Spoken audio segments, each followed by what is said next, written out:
Buckle up because we're starting off strong. Picture this, sheer cliffs rising straight out of the water, waterfalls cascading from heights that seem impossible, and a silence so profound you can practically hear your own heartbeat.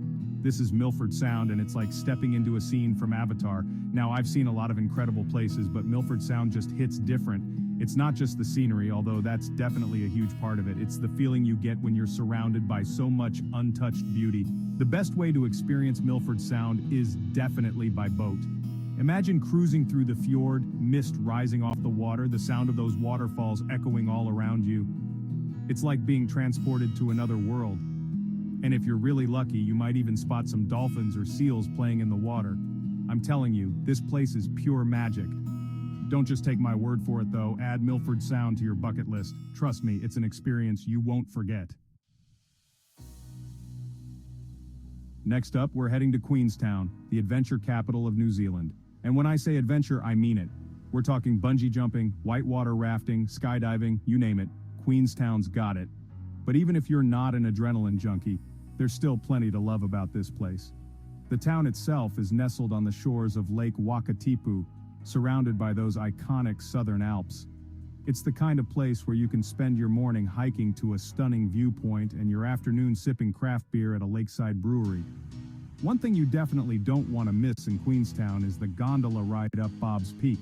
The views from the top are absolutely insane, especially at sunset. You can see the entire town, the lake, and the mountains stretching out as far as the eye can see. Trust me, Queenstown is one of those places that just has it all: stunning scenery, endless activities, and a vibe that's impossible to resist. You might even find yourself wanting to extend your stay. Hold on to your hats because we're about to get up close and personal with the raw power of Mother Nature. Rotorua is a geothermal wonderland where geysers erupt, mud pools bubble, and the air smells like, well, sulfur. It's weird, it's wonderful, and it's an experience you won't find anywhere else. But Rotorua isn't just about geothermal activity, it's also a place with a rich Maori culture, and you can experience it firsthand at one of the many cultural centers and villages. Watch a traditional Maori performance, learn about their history and customs, and maybe even try Hāngī, a delicious meal cooked underground using hot stones. One of the coolest things I did in Rotorua was visit Te. It's a geothermal park and cultural center all rolled into one. You can walk through steaming geysers, marvel at the Pohutu geyser, which erupts up to 20 times a day, and then watch a Maori carving demonstration. Rotorua is a full sensory experience, and it's definitely a place that will leave a lasting impression. Lace up those hiking boots because we're heading into the heart of Tongariro National Park. This is where you'll find the Tongariro Alpine Crossing, often called one of the best one-day hikes in the world, and for good reason. Imagine trekking across volcanic terrain, past emerald lakes, and through landscapes that wouldn't look out of place in a Lord of the Rings movie. In fact, parts of the Tongariro National Park were actually used as filming locations for Mordor. The Tongariro Alpine Crossing is challenging, no doubt about it, but the views from the top are absolutely worth the effort. You'll feel like you're on top of the world, surrounded by the raw beauty of volcanic peaks. Even if you don't do the full crossing, there are tons of shorter hikes and walks to enjoy in Tongariro National Park. So, whether you're an experienced hiker or just looking for some epic views, this place has something for everyone. Get ready for some serious island vibes because we're heading north to the Bay of Islands. Imagine 144 islands scattered across sparkling turquoise waters. It's a place where you can spend your days sailing, kayaking, swimming with dolphins, or just relaxing on pristine beaches. The Bay of Islands is all about embracing that laid-back island lifestyle.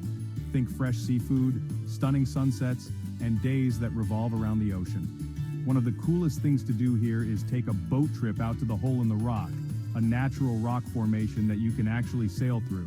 And if you're a history buff, the Bay of Islands has a rich history as the site of the first European settlement in New Zealand. You can visit the Waitangi Treaty Grounds and learn about the Treaty of Waitangi, a significant document in New Zealand's history. Whether you're looking for adventure, relaxation, or a bit of both, the Bay of Islands is a slice of paradise on Earth. Prepare to be humbled, because we're about to stand in the presence of Aoraki Mount Cook, the highest peak in New Zealand. This mountain is a true icon, a giant that dominates the landscape and draws your eye upwards. Now, the best time to visit Aoraki Mount Cook is during the summer months, December to February, when the weather is at its most stable. However, even in summer, be prepared for unpredictable conditions. This is the Southern Alps, after all. Hiking trails snake their way through the surrounding national park, offering breathtaking views of the mountain from every angle. And if you're feeling really adventurous, you can even try your hand at glacier hiking or ice climbing. Just standing at the base of Aoraki Mount Cook, looking up at its snow-capped peak, is an experience in itself. It's a reminder of the raw power and beauty of nature, and it's a moment you won't soon forget. All right, let's switch gears for a moment and talk about a place that holds a special place in my heart. Abel Tasman National Park is like stepping into a postcard. Think golden sand beaches, crystal clear waters, and lush forests teeming with life. Now you can experience Abel Tasman in a lot of different ways. Hiking, camping, you name it. But for me, nothing beats exploring this coastline by kayak. There's something about paddling through those turquoise waters, with the sun on your face and the sound of birdsong in the air, that just makes you feel alive. One of my favorite memories from Abel Tasman was paddling into a secluded cove, the water so clear you could see the fish swimming below. We hopped out of our kayaks, swam to the shore, and had a picnic lunch on the beach. It was pure bliss. Whether you're an experienced kayaker or a complete beginner, Abel Tasman has something for everyone. So, grab a paddle, embrace the adventure, and get ready to be blown away by the beauty of this place. Get ready to sip on some world-class wine because we're hopping over to Waiheke Island, just a short ferry ride from Auckland. This island is known for its vineyards, its stunning scenery, and its laid-back island vibes. Now, I'm not gonna lie, one of my favorite things to do on Waiheke Island is wine tasting. There are over 30 wineries on the island producing some of the best Sauvignon Blanc and Chardonnay in the world. You can spend your day hopping from vineyard to vineyard, taking in the views and indulging in some of New Zealand's finest. But Waiheke is more than just wine. You can explore secluded beaches, hike to scenic viewpoints, or just relax at a beachfront cafe. And if you're an art lover, you're in luck. Waiheke has a thriving art scene, with galleries and studios scattered across the island. Waiheke Island is the perfect place to escape the city, unwind, and soak up some of that famous New Zealand scenery. All right, get ready to experience the power of nature like never before. We're heading to Franz Josef Glacier, one of the most accessible glaciers in the world. Now, I'm talking about a river of ice carving its way through the mountains, a testament to the forces that have shaped this planet for millennia. Now, a word of advice.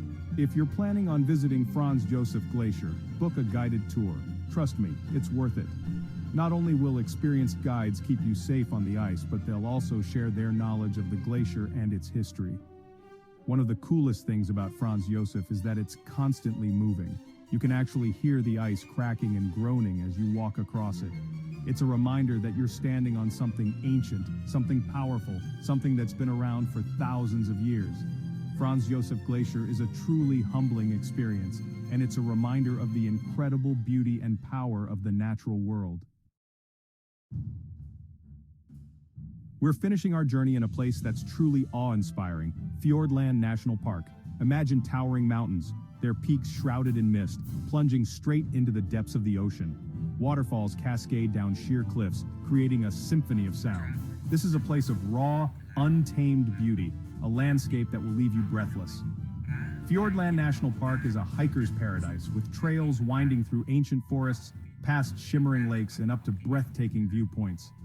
One of the most famous hikes is the Milford Track, often called the finest walk in the world. But even if you're not into hiking, there's plenty to see and do in Fiordland. You can take a scenic cruise through the fjords, go kayaking, or even try your hand at fishing. And if you're really lucky, you might even spot some of the local wildlife like dolphins, seals, or even penguins. Fiordland National Park is a place that will stay with you long after you've left. It's a reminder of the power and beauty of nature, and it's a place that everyone should experience at least once in their lifetime. Thanks for joining me on this epic adventure through New Zealand's top 10 must-visit spots. From the towering peaks of Aoraki Mount Cook to the turquoise waters of the Bay of Islands, this country is a feast for the senses. If you enjoyed this video, make sure you give it a thumbs up and subscribe to the channel for more travel inspiration. and let me know in the comments below which of these incredible places you'd love to visit most. For now, safe travels, keep exploring, and I'll catch you in the next one.